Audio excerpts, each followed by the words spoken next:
right. Welcome to an episode of On Location with Sean Martin, which is not here, and Marco Ciappelli, which is me. We had a little bit of a technical difficulty, and I know that Sean was looking forward to this conversation as he was with us last year, because I gotta say it's that time of the year, and I'm not talking about the holiday, although we're close to that. It is the time of the year that we're getting close to CES in Las Vegas. It's been happening for decades at this point, as we discussed also last year. And Sean and I have been covering the event for a few years now. In particular, it's not much about cybersecurity like other conference that we cover, but you can't, and I'm sure we'll touch on this, Brian, you cannot talk about technology without talking about security. And we were kind of having that conversation right before we started recording. So here we go. Brian Comiskey. We got it. Did it good? Okay, cool. And you are a big player for CES in deciding what the conversation, the themes are going to be as the Senior Director of Innovation and Trends and resident futurist at the Consumer Technology Association. So that's a big responsibility, and it's a big honor and pleasure for me to have you on the show to talk about the upcoming event. So welcome. Yeah. Thank you so much. I'm so happy to be back. I loved our conversation last year, and yeah, you're right. It is an honor to be able to think about the show in such a unique way and thinking about how these trends will shape up, not just from the companies coming there, the attendees speaking on stage, but how they impact the rest of the year. I think that's why the timing in January is so great. It sets the tone for the rest of the year in terms of the technology trends. So yeah, honored to be here, honored to be a part of this industry, and yeah, this will be a fun conversation.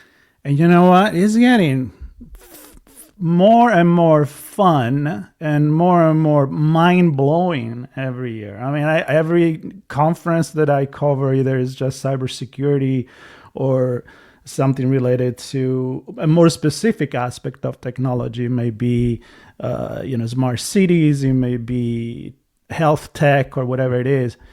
It's kind of like, wow, that's great. And then I'm like, oh, wow, that's scary. At the same time, right? So, and you have to look at every angle pretty much. That's what CES is. There's not just one focus, it's everything. So how do you handle that? Yeah, I think it is a massive tent, to your point, where we bring in mobility, smart cities, or smart communities, rather, artificial intelligence, digital health, all these different technology categories, and really reflecting that truly any company can be a technology company, because we're in a stage in enterprise and in consumer interactions where technology underpins our daily lives in whatever facet we're interacting with. So it's great that CES is a platform to showcase all those innovations across the board. At the same time, I actually think our theme this year for the show with Dive In is a really accurate portrayal of how this works, where it might be a big tent, there might be all these different technologies there, but the point of the show, whether it's going to the exhibit or getting business done, which is what a lot of our attendees are doing, where executives are meeting, making deals, or media experiencing these technologies firsthand and seeing, authentic innovation in person. That's the trade show proposition right there.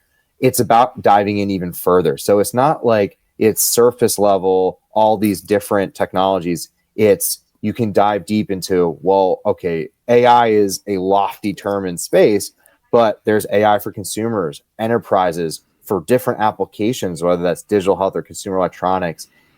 That's the real crux of the show at the end of the day, and that's what's so much fun to be a part of.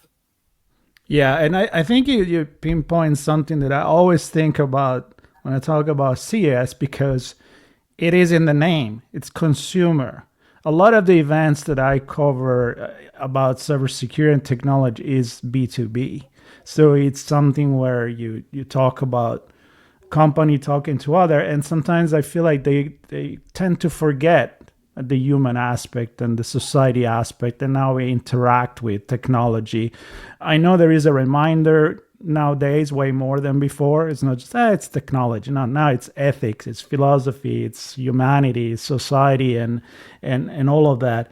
And but for you guys, it's that it's you kind of need to translate that to the users in a way. Yeah, it's human-centric innovation, and I'll be clear too. It's we just go by CES now because last year's show we saw 40% or so of our exhibitors had some form of enterprise solution. It really isn't just like, because humans are not just consumers. They can be patients, they can be laborers, they can be a lot of different things at once, and that's the beauty of why it is CES as a platform. And when we talk about dive in, it's, well, then what are the returns on investment from a technology? How does it improve my day-to-day life? How do I co-work, collaborate, coordinate, cooperate, coexist with different technologies on a day-to-day basis? And that's, I think, the story that has really emerged in the last few years.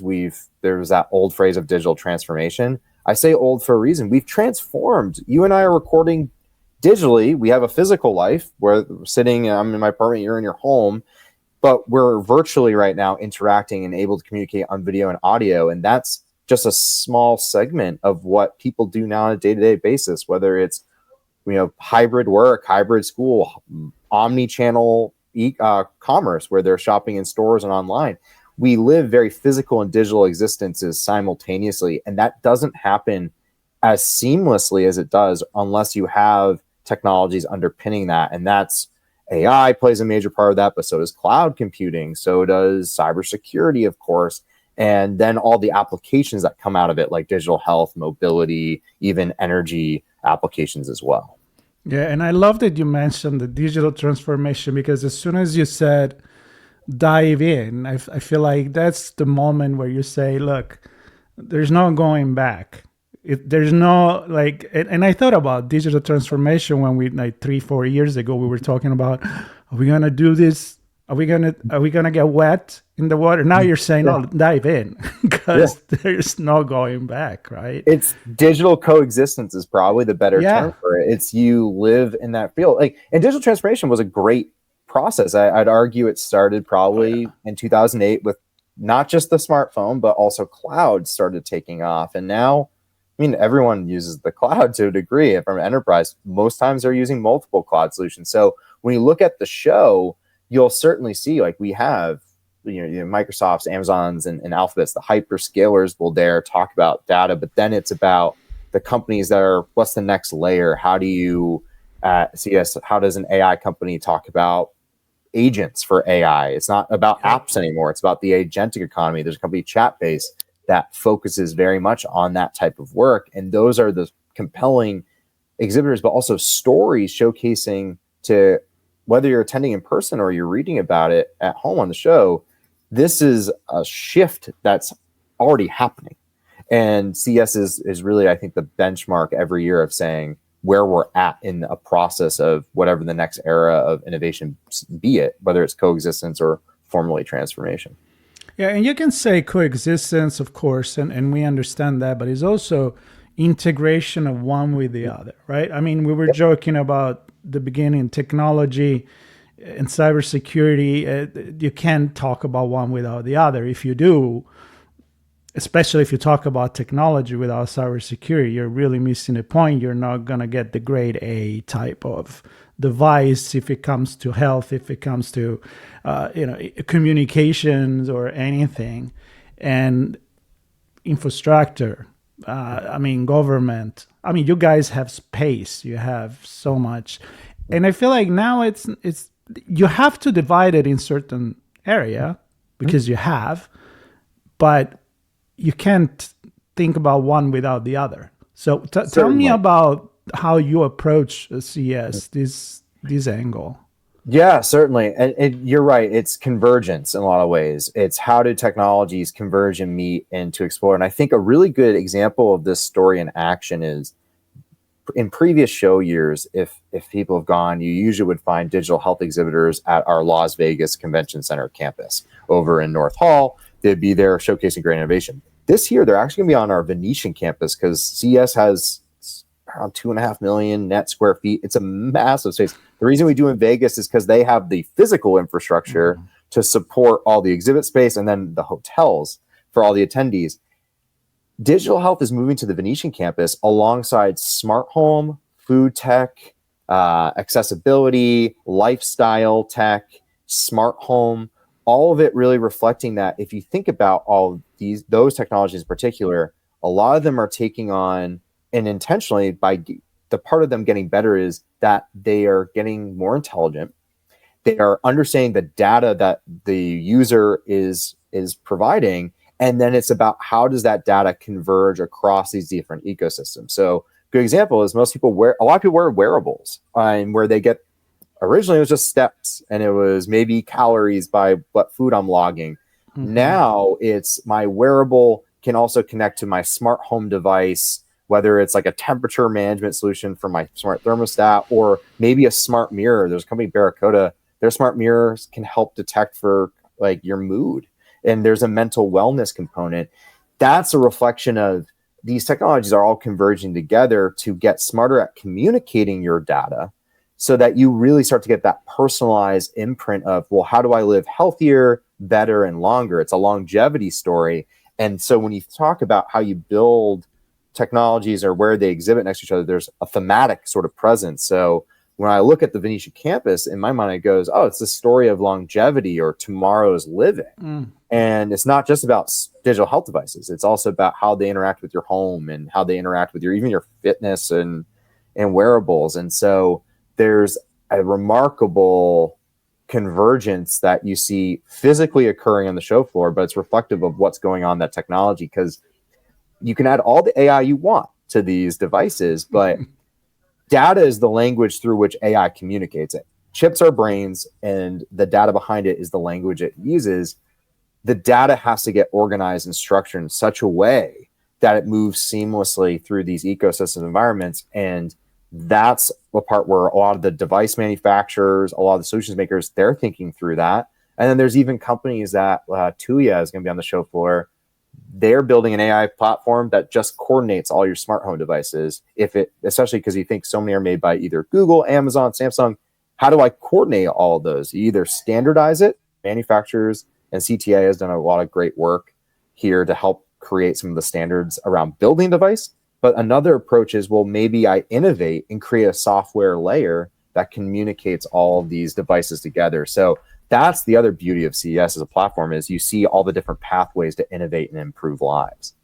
Yeah, I like it because it's not just a display, but it's an active connector, and an idea and company get to talk to each other, see what the next new product is, either brought by the big company or from the startup that maybe will get acquired because they have such a great idea, or maybe will be that great on his own. But I think the point of, I'm a Mac guy, always been. And so Mac environment. I didn't even think about putting Google in my house, but it's not because I think Google is not good. It's because I wanted to work together with other things, right?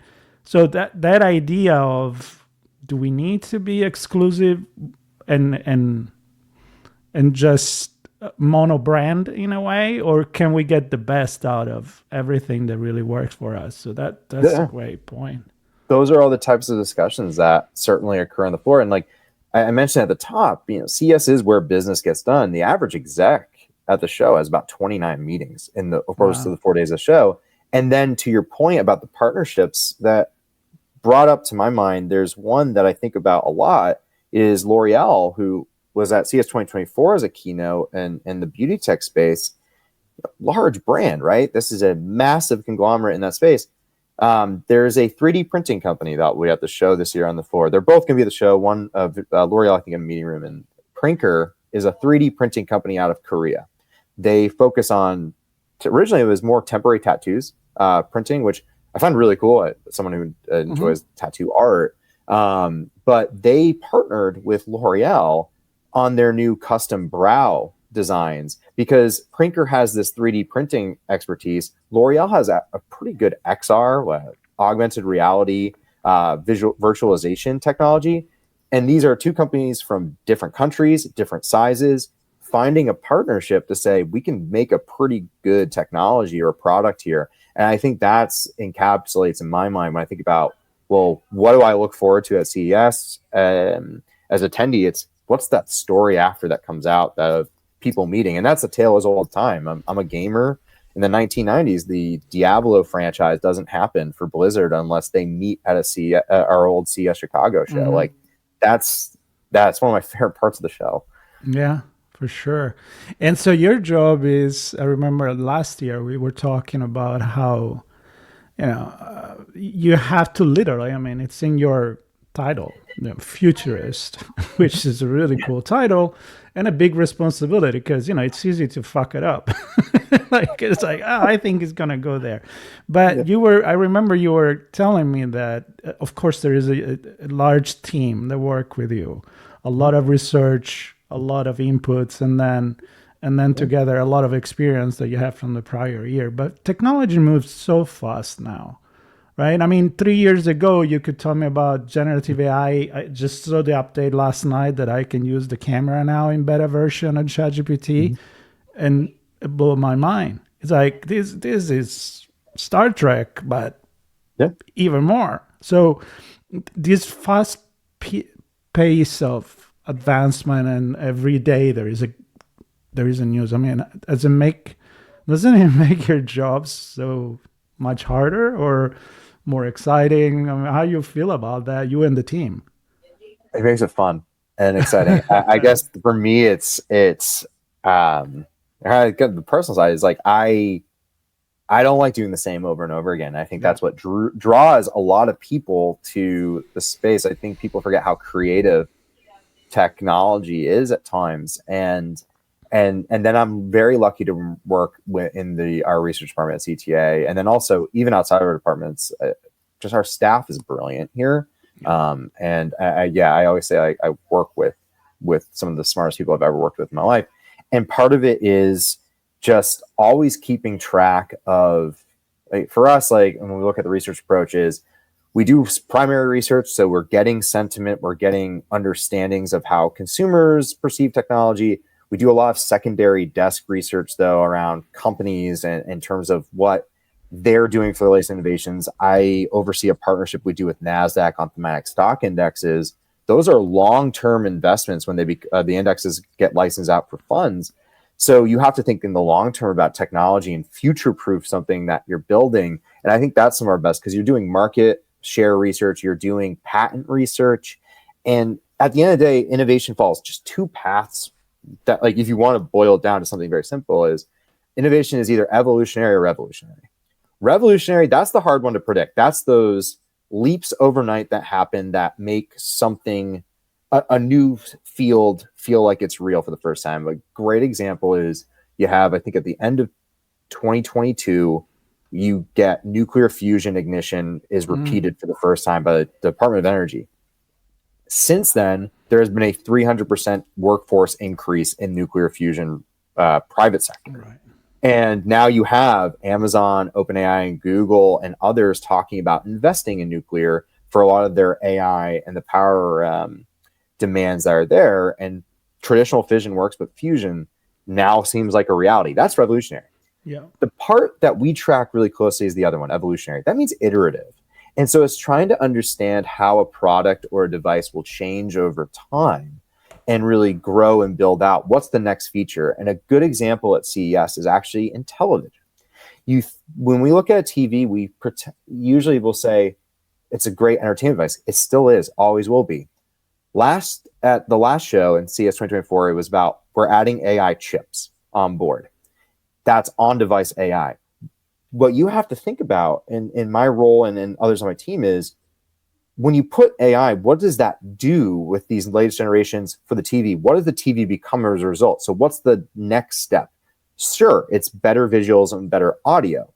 But then with processors on board, and you see this already happening with Prime. You can pause an episode on Prime Video and you get the IMDb information of who's an actor in the scene. The logical next step is, I can get more information. What's that information? I pause a scene and I really like what the character is wearing in a scene. Well, now the AI processor on board lets me see and look at what the shopping brand is. And then the power and processing potential lets me maybe even buy directly while watching the show. So I can look like my favorite character. That's the type of advancement. That's evolutionary. We're building step by step in process by adding better camera features. It's not just about biometric authentication of I need to do a software update on my TV. It's also that camera can be repurposed with thermal imaging to do telehealth appointments. Displace, who has been at CES many times, that's the things that they're focusing on. The TV becomes something more than entertainment. It becomes the smart home command center. And so that's the type of stuff that there's always going to be surprises, but you have to think out of the box of an announcement a company makes. They're playing the long game. They're not playing to just, this is one use case we're going to do. What's the third order use case for this in the future? Yeah. I remember the time where we will buy a software and I would be thinking, and I'm in the 90s, right? And you would be like, yeah, they're selling me 3.0. I know they already know what is going to be 7.0. They're just, it's not ready maybe, or maybe it's a marketing operation, whatever it is. But here now, what you're describing, it's funny because sometimes I read the news and I think, oh yeah, that's totally feasible. I didn't think about it, but now that I know, I know that there is the technology out there to do that, and that's right. It's the long run, but also hard to predict exactly what that is going to be. Like I was reading and having chats about how hundreds of years ago you could easily predict that what would be in the next 100 years. Yeah, maybe an evolution of, I don't know, the weapons or the way that we cultivate, and maybe improvement, right? Like you said, evolution, small step. Now, honestly, can you predict what is going to be 50 years or 30 years from now? Like, I'm imagining robots are going to do crazy stuff. You are right. You're thinking in that way with robotics. That's what I was talking about this. I've been talking about this all week about robotics, actually. Like AI is the infrastructure that allows robots to go from input A, output B, right? Simple, like rinse and repeat, which is great. That's what robots are designed to do initially. But what allows them to maybe go from input A to outputs B through infinity is having AI learning. That's certainly one. And that's I think the reason that people focus so much on AI too is, and there's a lot of use cases that are happening today. And that's what I'm excited about the show being about, showcasing digital twin technology that helps factory design today, or drug discovery that's already happening today. These sort of solutions occur now. But what does AI set and build the pathway to the future for? That infrastructure of data processing speed allows for simulation. What does simulation, if you create an AI ecosystem on a cloud environment, do? It lets you test for quantum computing, even if you do not have a quantum computer. So if you ask, like, what a lot of people expect is 2020s will be defined probably by AI in many ways, maybe GLP-1s on the biopharmaceutical side as things that rapidly transform ecosystems. AI paves the way for the 2030s, which is about quantum. At the end of the day, is how do you get to that process speed, which has implications for security, how we communicate, how we use sensors. And I say quantum intentionally, not quantum computing, because there are many quantum technologies. Quantum sensing already exists to a degree. Bosch, who's at the CES, has showcased that some of the quantum sensors that they're using today for more precise measurements of heat and other pressure systems. Quantum communications is probably all further away because you need quantum computing to get there. That's about how do you transmit and communicate in quantum entanglement. Post-quantum cryptography, though, the cyber element, there's already NIST standards, and the National Institute of Standards Technology in the US is already developing standards for it, recognizing that, and I'm thinking this way, countries are thinking this way too from the quantum side. I think it's very clear that that's the next phase. And so you think about it, then that's, again, the second order. You start with AI. What does AI unlock if you have better processing and discovery capabilities to stimulate human creativity as much as possible, right? Because we can only process so much data as humans. There's 2.8 quintillion bytes of data produced every day. that's impossible for humanity to parse through. So you need AI to do it.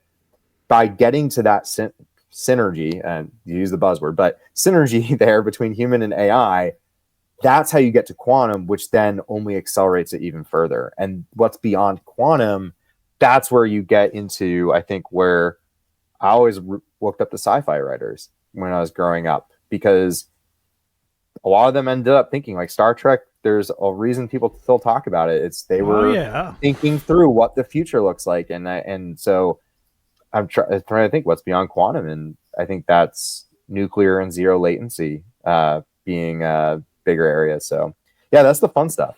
You'll open a door, you're in another dimension. Yeah. Like forget about taking a plane, you know? Wow, this is incredible. I'm very excited. But let's bring it back to the last couple of minutes, and thank you for staying even longer than what we planned. Great conversation. You know, I could talk about this all day. That's how crazy I am, and you're right there with me.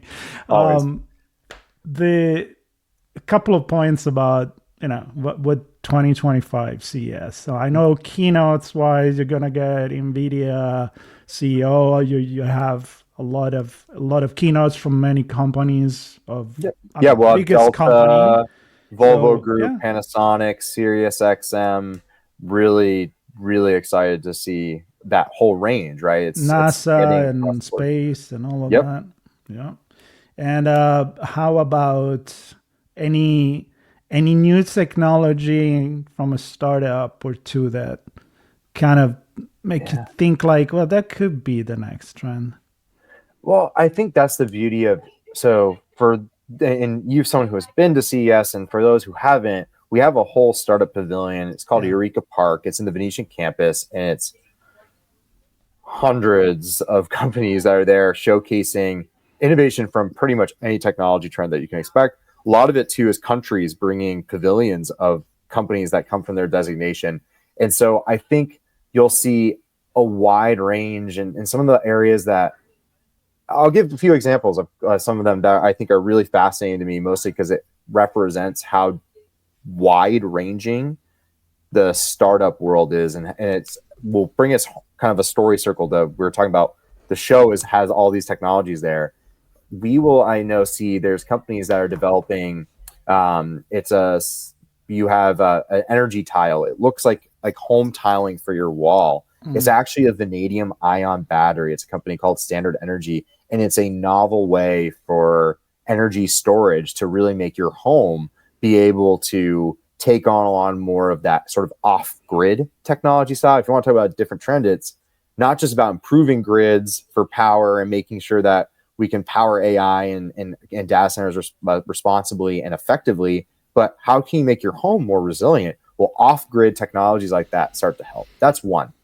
Synergetics is another company that their whole thing is doing corrosion detection. While that sounds very niche in particular, it's preventative. It uses AI for predictive because what it does is prevent corrosion in pipes in power plants. And that's, again, a grid resiliency story, but also a preventative maintenance story. That's one.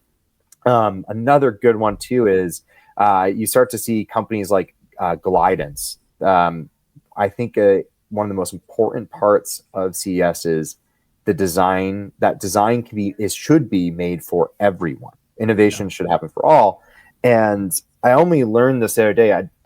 Glidance is a company that builds autonomous guide robots for low vision or blind individuals.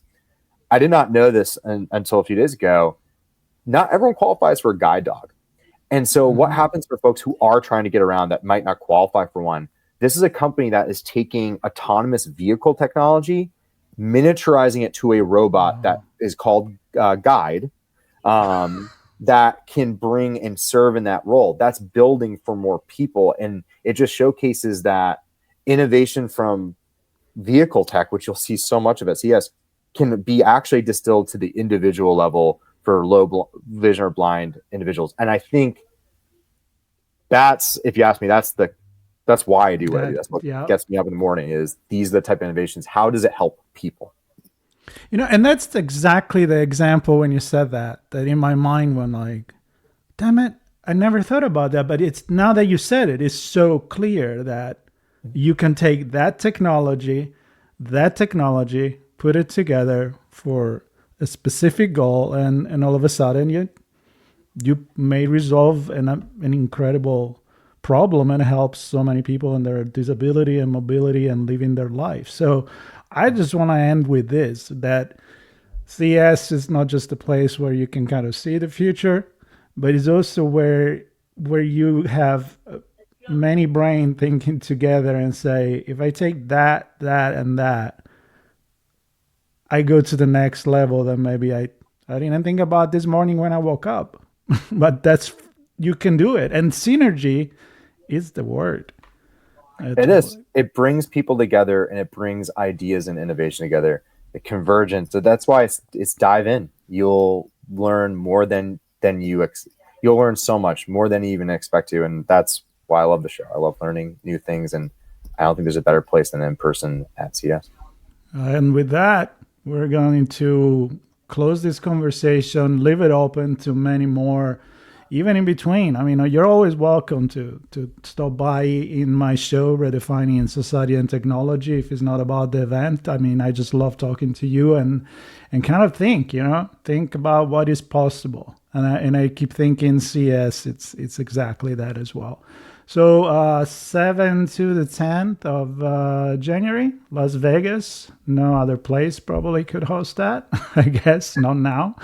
And I'm looking forward, maybe, I don't know, maybe we'll do a recap once you recover from CES and all that it takes to put it together. Oh, that sounds great. Thank you so much for having me on again, Marco. It's always a pleasure. Brian, a pleasure. Cheers. And for everybody, stay tuned. There'll be more conversation on location with Sean and me, Marco. And next time, probably Sean will join us as well. So, Brian, thank you so much. Everybody subscribe, stay tuned, and we'll be back with more stories from other events around the world. Take care.